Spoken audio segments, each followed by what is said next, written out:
My name is Juan, and I live in a small community in Mexico, where the land has always been our livelihood. My life has been simple, marked by daily hard work. Since I was a child, I learned to work the soil, to plant, wait for the rains, and harvest the crops with hands hardened by labor. The land feeds us, but this year everything has become uncertain. The drought arrived earlier than expected.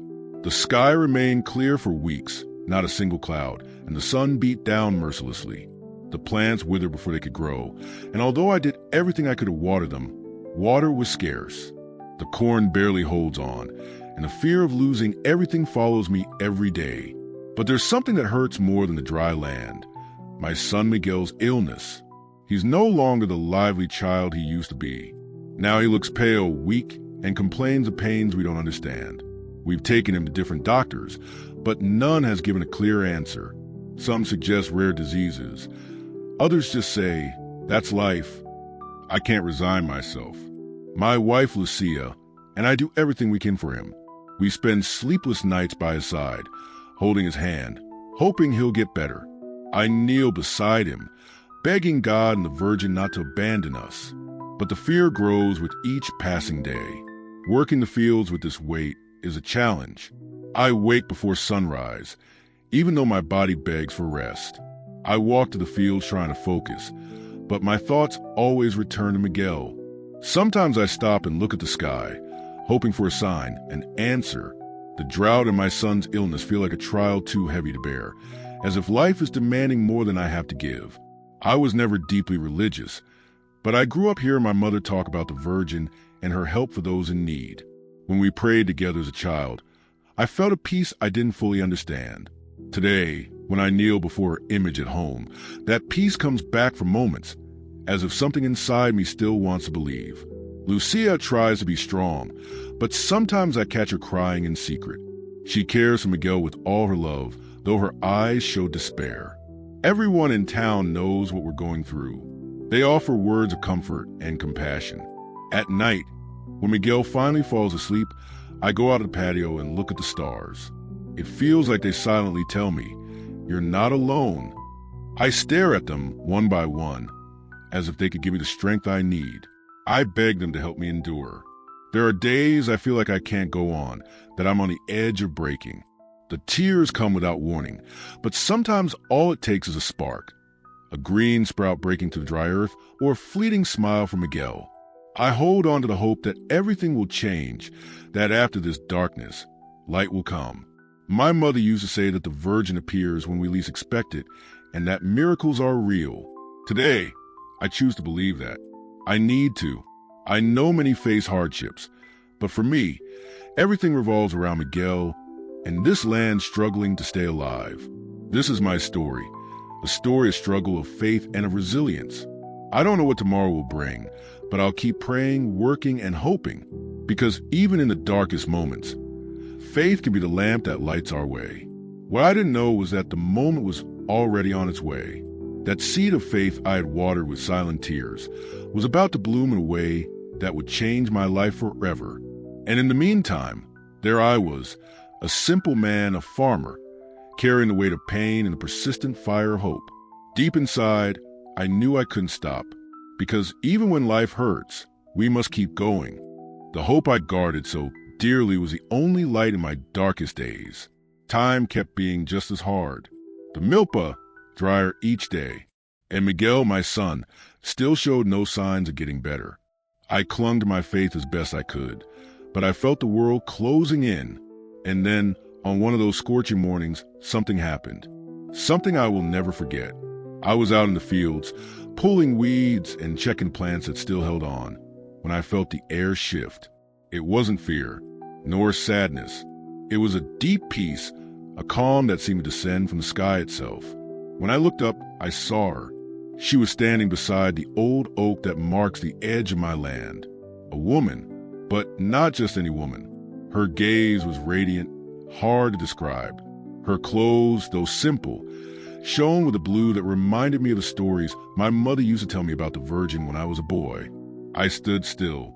My heart was pounding, and tears began to fall without being summoned. She didn't speak. She just looked at me. In her eyes was compassion so deep, it felt like she could see all my pain, like she already knew everything. She raised her hand and, with a gentle gesture, invited me to come closer. I hesitated, but something inside me pushed me to take the first step. As I walked toward her, I felt something wrap around me, like I was being embraced without being touched. The fear and the exhaustion began to let go of me, one by one. And then she spoke. Her voice was soft but clear, like a song that soothes the soul. Juan, do not be afraid. The faith you carry inside is strong. Your struggle has not been in vain. I am here to help you and your family. I wanted to speak, to ask who she was, to beg her not to leave, but no words came out. I could only feel. She reached out and touched my forehead with the tip of her fingers. A gentle warmth spread through my body. It was a peace I had never known. And just as she had come, she vanished, leaving only a fresh breeze that rustled the oak leaves. I stood there, motionless, trying to understand what had just happened. Had I really seen the Virgin? I don't know, but the peace she left, that was real. No one can take that away from me. I returned to the house with a changed soul. Everything was still just as hard, yes, but I was no longer the same. Faith was no longer just a wish. It was living hope. That night I told Maria everything. She listened in silence, eyes full of light, and hugged me tightly. I felt that, finally, I was no longer alone in this battle. We kept caring for Miguel, kept working the land, but now with a new certainty. We were not alone. And even if the body ached, even if the sun burned, every time I closed my eyes, I could see that woman in blue again, and her gentle voice filled me with strength. From that day on, my life began to change. Not because the problems disappeared. No, they were still there, but they no longer scared me the same way. Because I knew that Our Lady had given us a sign, and I had decided not to give up. I would fight to the end with her by my side.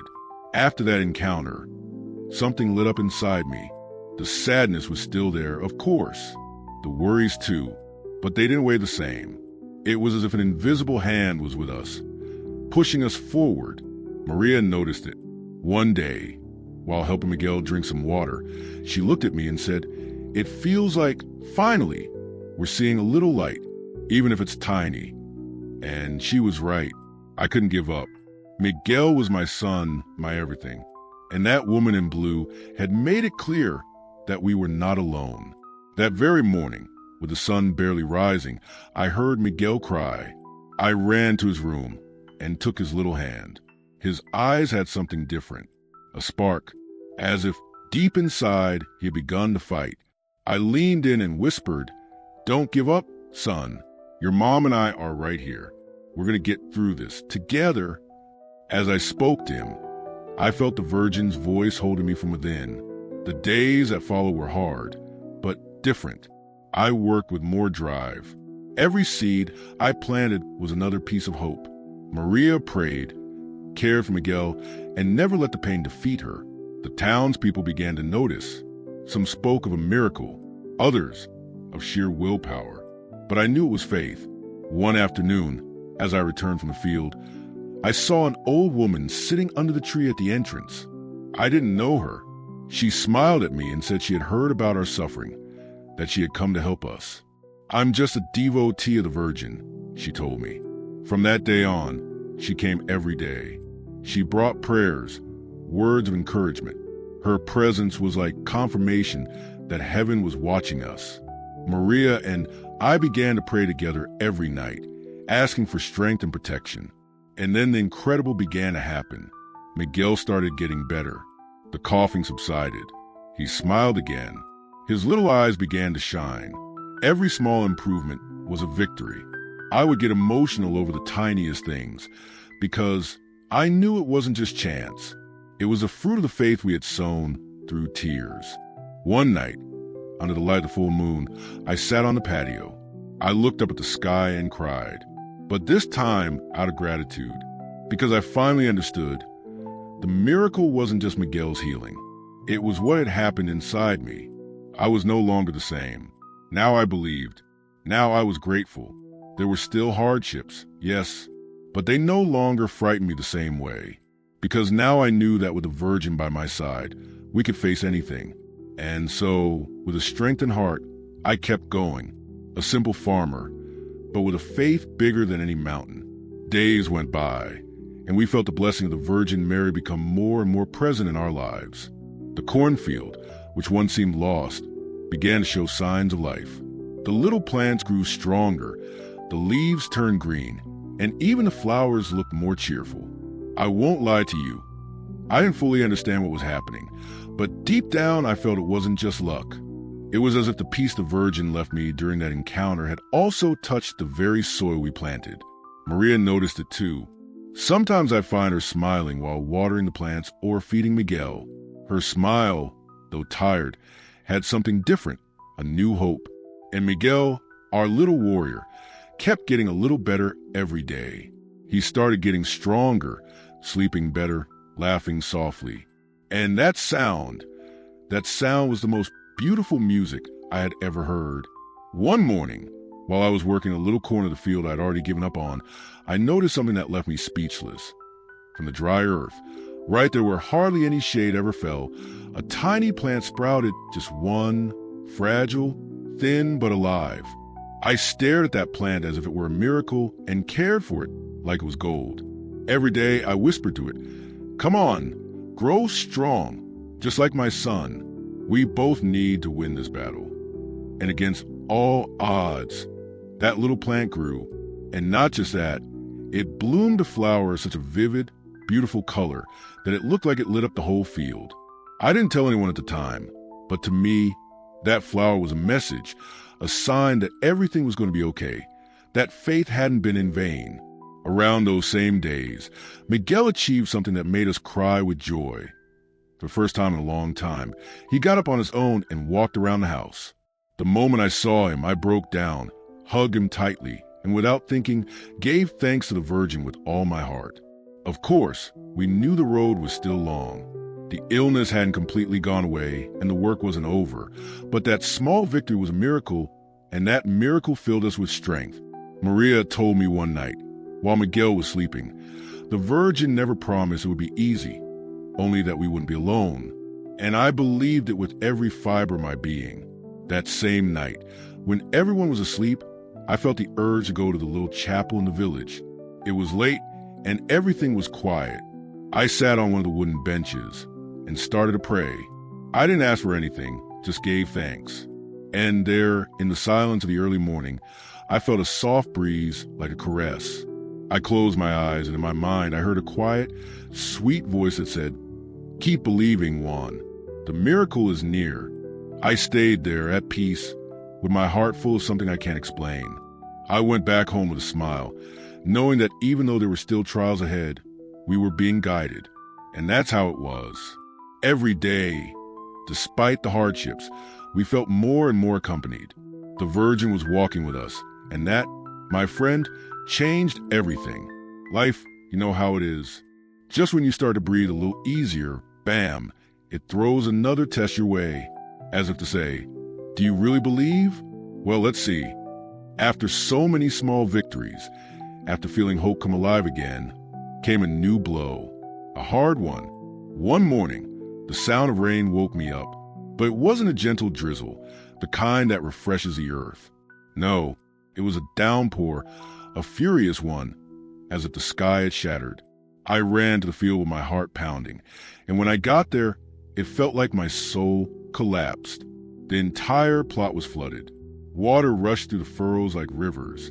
Some plants were already knocked down, drowned. After everything we'd been through, after so much fighting, I came home soaked, trembling more from frustration than from the cold. Maria was taking care of Miguel, who had woken up weaker that day. I saw him lying there, his face pale, and it felt like the world was crumbling in my hands. Maria grabbed my arm and said firmly, "Juan, don't give up. The Virgin is with us. This is just one more test." I want to believe her. Truly, I did. But doubt started to creep into my mind like water seeping through a crack. The following weeks were hard. Miguel began to have fevers. He wasn't sleeping well, and I no longer knew what to do. I felt useless. My prayers didn't come from the soul like before. It was as if my voice couldn't reach heaven, as if it got stuck inside the walls of the house. One night, exhausted, I sat alone at the door. The sky was covered, no moon, no stars. I felt empty, defeated. And just then, the old woman who had been visiting us for some time appeared. In her hands, she held something small, a rosary. She placed it in my hands and said, "It's for you, a gift from the little Virgin. So you don't forget you are never alone." I took it in both hands. The beads were simple, handmade, but the moment I touched them, something lit up inside me. It was as if faith, that faith that had been slipping away like sand, suddenly came back and stayed firm in my chest. From that day on, I never let go of that rosary. I took it with me everywhere, and when I prayed, I held it tight as if it gave me strength. Miguel kept fighting. Some nights were so hard we couldn't sleep. His whimper echoed through the whole house, and I prayed like never before in my life. In the middle of that darkness, I remember what the Virgin told me that time I saw her in the field. "Do not be afraid. Trust. Your struggle is not in vain." With those words held tightly to my heart, I kept going. Despite the water, the exhaustion, the fear, little by little, the storm began to pass.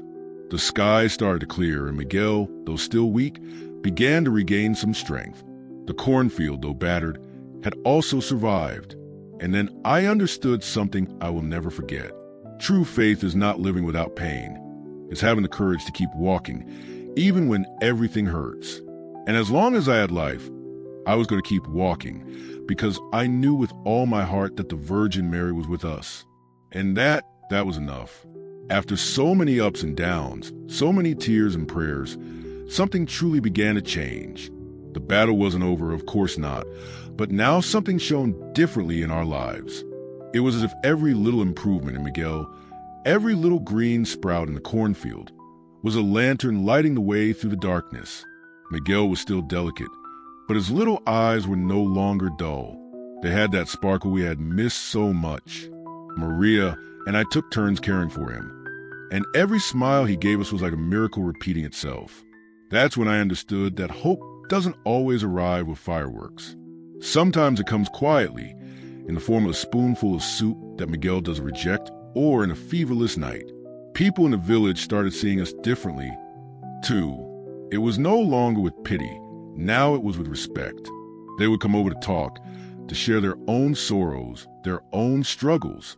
And that gave us strength, because you realize you're not alone, that everyone is carrying something.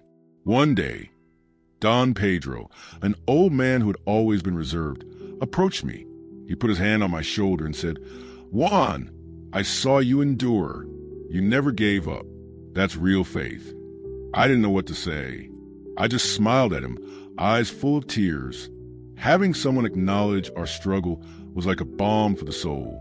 And it was during those days that we were invited to a special mass at the village chapel.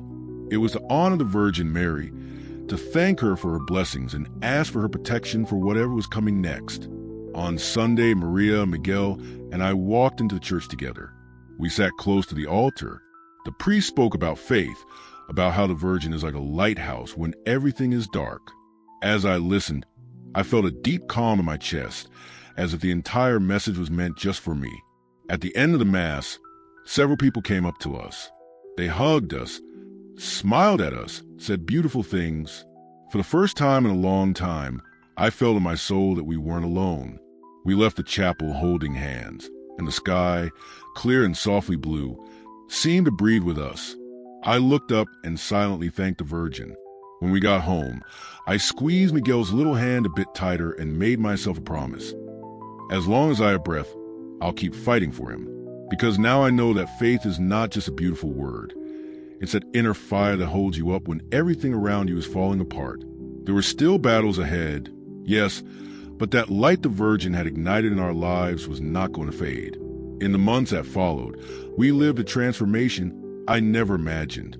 The faith that was born in that field, when I first saw her, became the foundation of our family.